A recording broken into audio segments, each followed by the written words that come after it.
You want to start us off, Allie? All right, guys, welcome to Book Club. This week we are talking about Omnivore's Dilemma by Michael Pollan. So I've been going through this book, loving parts of it and really irritated at other parts of it because I know that certain parts of our food system exist, but it's just totally brought to the forefront in this book. So it's called The Secrets Behind What You Eat. And so I don't know, do one of you guys want to start us off with what is an omnivore and why let's find out what that is so then we can know why we would even need to read a book like this. Absolutely. An omnivore is an animal or person that eats food, both plant and animal matter. So it likes the fruits and veggies and the meats. Eat it all. So we have adapted to do this over the years, and I thought that I would read a little excerpt from right at the beginning of the book where he's talking about as we're getting into it, because I think it just gives a really it's a big paragraph, but I think it just gives a really good look at why we're in this position and why this is a dilemma for us. So he says, the fact is, our food choices are some of the most important choices we get to make in life. The way we eat has a bigger effect on our health and the health of the planet than any other activity. 4 of the top 10 diseases that kill Americans are the result of a bad diet. What you put on your plate changes nature more than anything else you'll do. If that sounds over the top, think about it. Farming has changed the landscape more than any other human activity. Agriculture has also determined which species of animals are thriving, cows, chicken, pigs, basically the ones we eat, and which are in trouble, wolves and the other predators that want to eat the ones we want to eat. And although you're probably well aware of how the fossil fuel your family uses to heat your home or power your car contributes to climate change, did you know that the farming and food industry produces even more greenhouse gases than all forms of transportation put together? That's what I mean when I say the way you eat affects the world more than anything else you do. So I think we've kind of heard this more and more recently. But definitely for our students, they're starting to understand this, which is why this book is such a great choice for us, because they are realizing that by shifting more plant-based, that we can have a greater effect on the planet. Do you guys want anything to that? Before we get into our questions here. Absolutely. And I feel like as omnivores, our dilemma, is being able to make those right food choices, and having access to the right food choices is a really big thing. So the dilemma stretches far and wide on one, knowing the information and letting yourself become educated about it, and then 2, finding access and resources to be a healthy omnivore for both your planet and yourself. Mm-hmm. Yeah, so in this book, he's following 4 different food chains that we have. So we have our industrial model, which is where most of our food in America comes from. And this is giant field, usually in the Midwest. Single crop is grown, either soybean or corn. And it basically ends up in our supermarkets or fast food restaurants. We all know there's a ton of fast food restaurants. This is also Applebee's, Red Robin, anything like that is still considered fast food because it's highly, highly processed. So he follows that route. And then he also follows industrial organic, which is food grown on large industrial farms, but with only natural fertilizers and weed control. But it still basically is coming out into the same processed products that we're consuming. They just can label it organic. And then we're also talking about he goes down local and sustainable food. So food grown on small farms that raise lots of different crops and animals. A lot of times we call this regenerative agriculture. And basically the old way of farming, right, where we're using multiple pieces for things to thrive. And it doesn't need to be processed. It travels a short distance to either the farmer's market or to a CSA box like we do, or something like that. So before it reaches your table. And then the last route he goes is hunter-gatherer. And so he's going way back and seeing what he can kind of just find on his own. It's exactly what we think of, where it's no chain at all, and it's made of you hunting or growing and finding your own food, because there are still people who hunt and save that food in their freezers over long periods of time and bring it out as they need it. So it's pretty interesting. And then what he does is follows it from the beginning to the end. So we're going to get into a question about themes that we see in the American diet. And so that was in the industrial section. And he was talking about following cattle. So he saw a calf be born and they tagged it. So he has his calf, I think it's 546, calf 546, something like that. And he's trying to follow it through the whole industrial model, like to slaughter, and then to find out what food it's made into, right? To see if he can, which is very interesting. And basically, it comes down to him being the cow, being broken down and sold for highly processed meat. So that being said, what are some of the themes that you guys see in the American diet? Well, yeah, this is super interesting. I think, and often when we talk about our food system with students and we talk about these themes, sometimes the students will say, well, Miss Jackson, do you want us all to become farmers? Like, is that what you're trying to say? Yeah. And, the answer is no. All right. Like, I don't expect less than 1% of our population are involved in producing our food in America. And I don't expect that to change overnight.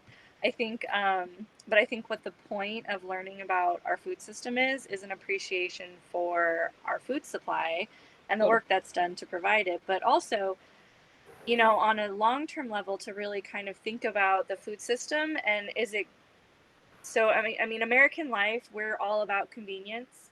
And that's just how we now have a fast food culture. And, the reality of our American society is that we work most families have dual income wage earners to provide for their household, for their families, and they're working well beyond 40 hours a week. So it's not even that Americans want convenience because we're lazy. It's actually, for most, I think, Americans, is that we need convenience because we work so much. And if you're comparing this to France, I mean, they don't work as much as we do in France, right? Which is wonderful. Good for them. Super jealous of the French, right? I think they work like 4-day work weeks, and they get 5 weeks off vacation per year. And whole it's different just model. A different lifestyle. Whole different model.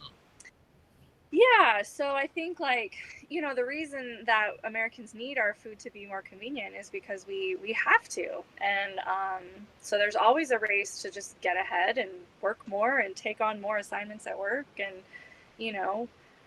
parents are busy with their children doing the same thing. Kids are super busy and active nowadays. And so I think that anyway, so when I think of our food system, it's more convenient to go to the grocery store to buy. When I try to buy local, and I do, I have to go to several different places to get all the food I need for my week, because I might go to this farm stand because they have these items and this farm stand. And it simply is more convenient to go one-stop shop at, say, the Walmart superstore or the Target superstore to get all your groceries, all your household items. And so I think that's what he's kind of delving into. So I guess the question is what things can we change about our food system to make it healthier for us, but not impact the food system itself too much? Yeah, possibly. I think so he's talking a lot about the basis of what food cultures too, which I like. He dives into how not just French, but so many different countries have this really, really deep-rooted food culture of what foods they eat, why they eat those foods. And there's reasoning behind it, right? Like the rice and beans in Mexico and how that can make your complete protein together and stuff like that. And then, so just everything. So it's really, really interesting to hear all the different countries he talks about. And so I just was using France because he was talking about how they eat. When we talk about all the illness that can come from food, they're a country that's eating high amounts of cheese, high amounts of red wine, high amounts of meat, everything that we've basically been told to limit, right, in our health conscious environment of the US. And he goes so far as in disdain, which I think is pretty interesting, where other countries base what they're going to eat off their culture and what's been around for hundreds of years. we've never really had a national food culture in the US. And he goes to talk about how we have very few rules about what we eat, when we eat, and how we eat, and like the environment, right? And how we constantly look for advice to food experts and how other countries don't do that. And I just thought that was really interesting. And he talks a little bit about that's why fad diets have always been like so popular in the US, is because we're like constantly looking for the next best thing that is also convenient. Like you're saying, like we want what's convenient. So it is a dilemma. Like this is the dilemma we're facing. And I think, you know, part of the France model, he was just talking about how they put a lot of emphasis on the time, like the time they take to cook, the time they take together. They don't snack, like they just have really lengthy meals. I mean, we know, like, don't they like close down for lunch? Like, so people can actually like places close down so you can go and have a good lunch. I think Spain does that too. But anyway, it's just really interesting. Very, very different than how we operate over here. Yeah, I was gonna say, because so I was lucky enough to go to France last summer, and I mean the whole time I'm like, how is it they're healthier than Americans, because they eat so much bread, cheese at every meal, like brie for breakfast, and Yep. it's delicious and amazing. But I just remember thinking, like, how is it that this country is healthier than us? Because I couldn't find a salad anywhere. Yeah. All of their bread is like coated in egg batter and fried with like melted cheese. I mean, it's so rich, and like their diet it's all delicious. And I ate all of it, but so we would ask questions about that with the locals, and I mean, the response is that their food is just produced more healthy. And so the way that their bread is produced is different than American bread, or so they say. And like I mean, I do know like people with celiac disease here that can't eat certain breads can have bread over there because of the processing that our bread goes through to be shelf stable to last longer. And they don't. They are just eating it. Yeah. It's all like fresh, very fresh. Everything tastes very fresh, very homemade, like, and it's interesting. Cool. Yeah, it's interesting. Yeah. Okay, so anyway, thought that was very interesting. He goes into some of that. He also, so then as he's following along his cow, right, he's talking about the food fads. He definitely touches on what you talked about, Anna, and our convenience and our drive to constantly be moving and doing things. He even goes so far, let me see what he's, that 19% of American meals are eaten in the car, which is kind of crazy. But I think about how much I eat in the car, and it's pretty much every single morning, right? As we're driving from site to site, and then maybe lunch if we're driving from CI to Oxnard, right? So totally makes sense. But yeah, so it's really interesting. And he chooses, as he's following along his car, he basically gets the end. He can choose between KFC, Pizza Hut, Applebee's, or McDonald's. That's where like parts of his cow is going. And of course he chooses McDonald's because he's like, I have to. This is, this book is about American culture. I have to choose McDonald's. And then he's like, and then I need to take it a step further. And so they decide to do like drive through and eat in the car the whole day. So him and his wife and his son. So it's really, they end up getting like chicken nuggets, 3 sodas, a hamburger, and his wife like does not want to do this at all. And so she ends up getting a salad. And so it's just really interesting. And then he goes through and starts adding up like how much corn is in this food, and how because our society has switched to being so convenient, we need calories that are cheap, and we need calories that are quick, and we need calories that are self-stable. And the commodity that's doing that for us is corn. So now all of our animals are eating corn. And so he goes through, there's like 2 chapters just on corn, which is pretty crazy, and how much corn we eat in America, and how basically the entire center of our grocery store, the products are made with corn or soy, but mostly corn. So yeah, he goes on to say like, his hamburger took 2 pounds of corn to feed that cow. And the chicken nuggets were 1/2 pound of corn. The sodas were high fructose corn syrup. So that was another pound. So it's 3.5 pounds of corn it took to basically produce that meal. And I had heard something from another doctor, which made me think of this, on how we pay for corn 4 times in our environment. So because all of these farmers are basically having to grow corn to give to these companies that are making processed foods that we all love to consume. The government also is helping subsidizing that with our tax dollars, right? So that's like the first way we help pay for it. And then we also have to pay for the actual product, right? So we pay for the hamburger, or we pay for the granola bar, or we pay for the cereal, whatever it is. So we're paying for it at the grocery store. And then we're also paying for it in healthcare costs. So it's basically paid for 4 times, from our taxes to the government to the farmer. We have to buy it back. And then when we're talking about obesity and type 2 diabetes and heart disease, we're now paying for all the medication and the care we need to fix all this corn that we've been eating. So anyway, it's pretty interesting how he connects the dots with the food, or what we call food, convenient, cheap calories, and how much corn we're eating in that, when we compare it to a cow that would be pasture raised or on a regenerative farm, or grass fed. So he makes that jump over to go into the industrial organic and the local sustainable, to kind of see how the breakdown on how much corn it takes to actually feed this animal, and what's the difference in the nutrient density of the animal once we feed them what they were meant to feed, which is grass, right? Yeah. It's interesting. One of my favorite phrases is like, you can either pay the doctor or pay the farmer. Yes, I love that. And yeah, it's just like so simple. So simple. But, so simple. And we always hear like, it's cheaper. And like, it is, but it isn't, right? Like, I mean, the cost of insulin is insane. So it's, you pay it now or you pay it later.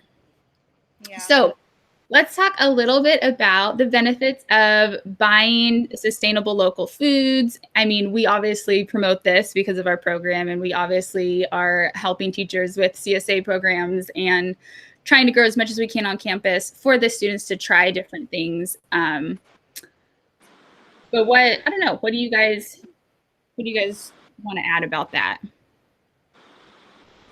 Yeah, I mean, we talk about this a lot with students, right? Especially like buying local and buying in your community and seeing what the true cost of food is. Like corn is so cheap and McDonald's is so cheap because it's processed in a terrible way, but like the farmers that are getting paid for that aren't actually like seeing a benefit. It's like the way that you process it and the companies that get the benefit. So when you do shop local and you do shop sustainable, you're decreasing the amount of like transportation that your food is going, even if it's just like 20 miles down the road versus 100 miles down the road. That's like an 80-mile difference that can make a huge deal in oil over time, right? So you're decreasing that. Especially if you shop at like a farmer's market, then the food doesn't have to go through processing and then go through a shelf and try and get on the shelf, and it doesn't have to have like certain preservatives which help it like last longer, which are also mostly like synthetically made too, you know. So it's just it's getting food separated from the oil dependency that it relies on, and kind of making it more about like a natural system and a natural way to like save food and have it fresh. And I feel like that just also kind of comes back to access though, which makes it a little bit challenging to have local sustainable food. But like the more small farms you have and the more local, like little, like fresh fruit and vegetable hubs that you have, like the easier it is, right? Because then you have access and you kind of get used to eating that way, and you're more full. You're not like, oh, I need like 3 burgers to fill up and a thing of fries. Like you kind of let your body get used to eating food and actually like filling up on nutrients and feeling healthy and good in that way. I think that's a good point with our environment too that we have here in Ventura County. Is we're so lucky, right? Like pretty much we can get almost anything, if not year round, pretty darn close. Year round. I mean, you look at places like where it's snowing most of the year, and like you have 3 to 4 months of a farmer's market, and those seasons are so short. Like out here, you have broccoli for all of winter, you know, and well into spring. Like you have broccoli for like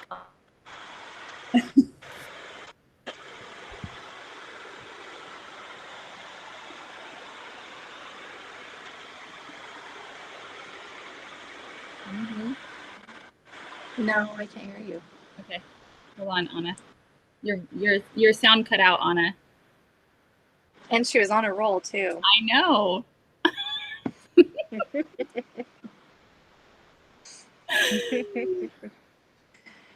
We can grow amazing food all year round. Yeah, we're very, very lucky. And I think that, lucky. you know, I can read this book. We can read this book, and like, for us, it's going to be a lot easier for us to make changes that we want. That's going to make us feel good about us and good about the food choices we're making. And for us, like, it may some of our farmers markets are cheaper than the grocery stores because it's literally on the same land that they pick the food from. So that's not what everyone in the US faces, but we are very lucky here. One other thing I kind of wanted to touch on was just the quality of food that comes out and the nutrient density. And I think this is something that I'd love to get more into with our students that really care about this. And hopefully next year we can kind of dive into it a little more. But you know, an apple is not always created equal, an orange is not always created equal, and there's lots of stuff that goes into this on like our topsoil and how many years we have left on our topsoil. It's actually nutrient dense, and how a carrot now has less nutrients than a carrot 100 years ago. And so it's our whole food system. And you know, I think what's really like it's hard to just squeeze it all in for like an easy little package to hand to the students and say like, this is why, besides, without making them read everything, right? Like this is something we believe in and we study a lot about because it's something we care about and we feel the difference. And I think the easiest way to get someone to understand that is when they can feel the difference. And sometimes that's it's a hard battle. It's a hard battle when people have grown up eating fast food and that's what they know, and their body's craving the sugar that's in all those foods, even though you know that maybe 2 weeks will be rough, and after that they're going to just feel so much better once they withdraw from all that sugar. So anyway, he does have a section where he's talking about these grass-fed cows and how their omega-6 and omega-3s are higher, which are essential fatty acids that we need. These help lower our blood pressure and prevent heart disease. And, you know, the omega-3s are made in the leaves of the plants. And so if the cows aren't eating the grass and the leaves, like they're not going to have that. This is the same with like chickens. That's why they have like omega-3 and omega-6 chickens, right? It's because they're able to go out and graze and eat different parts of plants. And then they're getting the omega-6s from the seeds. And so this is, you know, we often hear we should eat flaxseed or chia seed or different things like that. That's because they're high in the omega-6s, which we can get it from those as well. But why not also be getting all those same nutrients from the animals that we eat? And it will help us still keep our blood pressure low. The animal is going to be healthier because they're not going to be gaining tons of weight in a short amount of time because they're just being fed corn. So it's just, you know, I think animal husbandry and how they're raised and taken care of is a whole nother conversation, but it is something to consider in our dilemma. And how are they raised? How are they slaughtered? What goes into that? He does go so far to like, he has to slaughter his own chickens and then he makes a meal from the chickens, and comparing that to buying a chicken from the grocery store and how does it taste and whatnot. So anyway, it's a really good book. I really like how he goes pretty deep into it. He is a professor at Harvard and then also UC Berkeley in their graduate school of journalism. So he's a pretty reliable source. I like him. He's an activist and very, very involved with the food movement. But I think like mainly to kind of wrap it up, you guys are welcome to add to, but to wrap it up, I think he summarizes it down to his food rules, which I am with food rules, but so basically he's saying to buy real food. So that's going to be the outside perimeter of a grocery store. When I used to teach people how to grocery shop, that was like the biggest eye-opening that they would see is like, well, but why not in the middle? Because those products last longer. And it's like, well, there's a reason they last longer. So we want the outside because it's had the least amount of processing done to it, which means the least amount of things have been added into it as well. which is probably going to be corn that's added into it or sugar. So he also says, don't buy anything that won't eventually rot. So we don't want something that's going to last, forever and ever and ever. A couple of things are fine. I'm usually going for like beans. That's what I'm getting in there, right? And it will rot eventually, but those things don't last more than a week in my cupboard. And then we've already talked about shopping at the farmer's market or farm stand when they're available. And then he also would like people to eat real meals. So a way we can handle our omnivore dilemma is to cook, to garden, and to eat at the table and try not to eat alone. So really making it a meal. And he talks about the Americans rush through food and how does it even count as eating as a family if we ordered Taco Bell and brought it home and, my son finishes before I even sit down and then gets up and goes to his room to finish his homework. Does that count? And he's like, no, that's not a meal as a family, right? Like there was no conversation. There was no asking about day. There was none of that. So as much as you can, try to eat with someone else at a table. And then eating slowly, enjoy your bites, and stop before you feel stuffed. That's a whole nother book club also for Americans. But, obviously the cook and garden is something we all can do. And if you don't have a garden at home, this is why part of the reason we want you guys to have gardens on campus so that you can still do that.